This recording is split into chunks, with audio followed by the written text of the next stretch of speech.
आइए आज हम बात करते हैं कि जब आप डीबीडीपी पे काम शुरू करेंगे तो आपके पहले 30 दिन कैसे निकलने चाहिए। क्या काम है जो आपको पहले 30 दिन के अंदर करने चाहिए अपनी एनवायरनमेंट, अपनी ऑर्गेनाइजेशन को डीबीडीपी कंप्लायंट करने के लिए। मेरे यूट्यूब चैनल में आपका स्वागत है, जिसपे आप लगातार प्रीवियसली पे नया कंटेंट देखते हैं।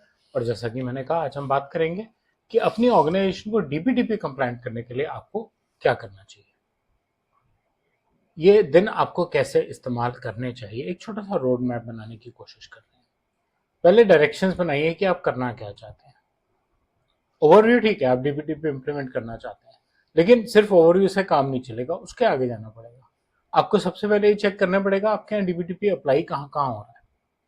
एक ऑर्गेनाइजेशन में बहुत सारी एक्टिविटीज होती हैं, तो एक क्लैरिटी होनी जरूरी है कि उनमें से कौन कौन सी एक्टिविटी पे डीबीटीपी अप्लाई होता है।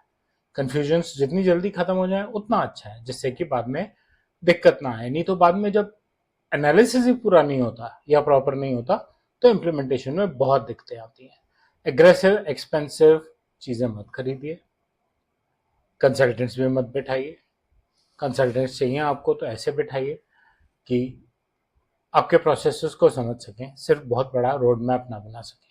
बिना प्रोसेसेस को समझे लोग रोड मैप कैसे बनाते हैं, वो एक थोड़ा सा वैसे भी सोचने वाला काम है। Plan your compliance first. सबसे पहले प्लान कीजिए कि आप कंप्लायंस से चाहते क्या। तो सबसे पहले मुझे ये जानना है कि मेरे पास है क्या। जो हमने बात की थी कि हमारे यहाँ डीबीटीपी अप्लाई करता कहाँ है, पर्सनल डेटा कहाँ है हमारे पास, विजिबिलिटी क्या है पर्सनल डेटा की, कहाँ एग्जिस्ट करता है, हाई रिस्क एरिया क्या है, की टीम्स कौन कौन से इन्वॉल्व है। पर्सनल डेटा पे इंफॉर्मेशन गैदर करनी बहुत ज़रूरी है। आउटकम आपको पता है कि इसमें से कौन सा डेटा इंपॉर्टेंट है और कौन से डेटा पे आपके लिए डीपीटीपी ज़रूरी है। फिर उसको रियलिटी से मैप कीजिए, डेटा सिस्टम में कैसे मूव कर रहा है, रियल वर्कफ्लोज क्या है, एसओपीज नहीं, एक्चुअल वर्कफ्लोज। कहाँ से कलेक्ट हो रहा है, कहाँ स्टोर हो रहा है, कौन एक्सेस कर रहा है, कैसे यूज कर रहा है, कैसे डिलीट हो रहा है, मैनुअल स्टेप्स क्या लिए जा रहे हैं, ईमेल्स में डेटा पड़ा है, स्प्रेडशीट्स में डेटा पड़ा है, वेंडर्स के पास क्या डेटा जा रहा है, और क्या हम कोई डेटा की शेडोइंग भी कर रहे हैं। शेडोइंग समझ रहे हैं आप? क्या डेटा की कॉपीज ऐसी जगह पर रखी जा रही है जिसको हम एक्टिवली मॉनिटर ही नहीं करते, क्योंकि ये तो पुराना पता नहीं कौन सा डेटा पड़ा है। खतरनाक तो ये भी है कि वो पुराना पता नहीं कौन सा डेटा जो है, अगर उसी से ब्रीच हो गया तो सब गड़बड़ हो जाएगी। आउटकम जो रियलिटी है उसको अजम्पशंस को रिप्लेस करना होगा।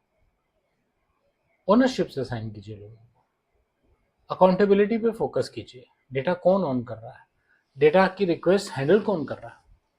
इंपॉर्टेंट है ना जानना कि रिक्वेस्ट हैंडल कौन कर रहा है, इंसिडेंट्स को एस्केलेट कौन कर रहा है, अभी की क्या सिचुएशन है और आगे चल के हम क्या चाहते हैं, कौन होगा जिम्मेवार, डेटा किसका है, जिसका डेटा है उसकी क्या जिम्मेवारी है, यूजर की रिक्वेस्ट कौन हैंडल करेगा। आएंगी ना, यूजर राइट से रिलेटेड, ग्रीवांस से रिलेटेड रिक्वेस्ट आएंगी। इंसिडेंट्स को एस्केलेट करेंगे तो किसके पास एस्केलेट करेंगे, कौन जिम्मेवार है उसके लिए। ऐसा करने से आप ये समझ पाएंगे कि आपके यहाँ डीबीटीपी कितना मैनेजेबल है। प्रायोरिटीज डिसाइड कीजिए, सीक्वेंसिंग कीजिए चीज़ों की, कौन सी चीज़ ज़्यादा इंपॉर्टेंट है, अभी इमीडिएटली कौन सी चीज़ फिक्स की जा सकती है। शायद आपको लगे कि अब मैंने तो जब सबसे पहले ये तो ज़रूरी स्टेप है कि पहले ये तो बताओ कि पर्सनल डेटा कहाँ पड़ा है और कौन यूज़ कर रहा है, लेकिन आगे चल के उसकी जिम्मेवारी किसकी है। जब जिम्मेवारी फिक्स होगी तो आगे के काम फिक्स होंगे। कौन सी ऐसी चीज़ें हैं जो अभी अर्जेंट नहीं है, बाद में की जा सकती है, कौन सी ऐसी चीज़ें हैं जो सिर्फ टूल्स यानी कि सॉफ्टवेयर के थ्रू की जा सकती हैं। इससे आप नेक्स्ट स्टेप्स बहुत क्लियरली डिफाइन कर पाएंगे और धीरे धीरे करके ऐसे नेक्स्ट स्टेप्स डिफाइन करते करते छोटे छोटे से शुरू करके एक एक प्रोसेस को पकड़ के आगे चलते रहिए, उनको रियलिस्टिक करते रहिए और सेफली आप अपने एनवायरनमेंट में डीपीटीपी नॉर्म्स को स्केल अप कर पाएंगे। अगर आप प्रोसेसेस को ठीक कर लेंगे, अगर आप प्रोसेस को रिडिज़ाइन कर लेंगे और प्राइवेसी के नॉर्म्स अप्लाई कर लेंगे तो आगे की चीज़ें तो करनी और आसान हो जाएंगी। तो डीपीटीपी में पहले 30 दिन आपको क्या करना चाहिए मेरे व्यू में, उस पर बस इतना ही। मुझे उम्मीद है आपको कंटेंट अच्छा लगा होगा। बेल लाइक आइकन दबाएं, चैनल से सब्सक्राइब करें और वीडियो पे अपना कोई भी फीडबैक है तो वो कमेंट सेक्शन में शेयर करें। धन्यवाद।